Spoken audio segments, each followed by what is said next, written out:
Samantala, Senador Ping Lacson nanawagan sa Malacanang na palawakin ang Sumbong Mo sa Pangulo website. Si Man Corvera sa detalye ng balita. Mayan? Umaapila si Senator Ping Lacson sa Malacanang na palawakin pa ang sumbong sa Pangulo website. Yan ay para masaklaw pa ng iba pang infrastructure projects na posible nagkaroon din ng anomalya, hindi lang mga flood control projects.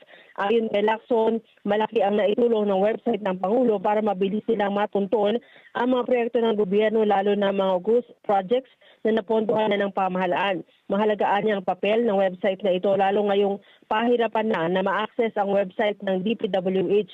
Pinuri naman ni Lacson si Batangas 1st District Representative Leandro Leviste dahil sa kanyang integridad at idealismo matapos ipaaresto ang isang engineer na nagtangkang suhulan siya.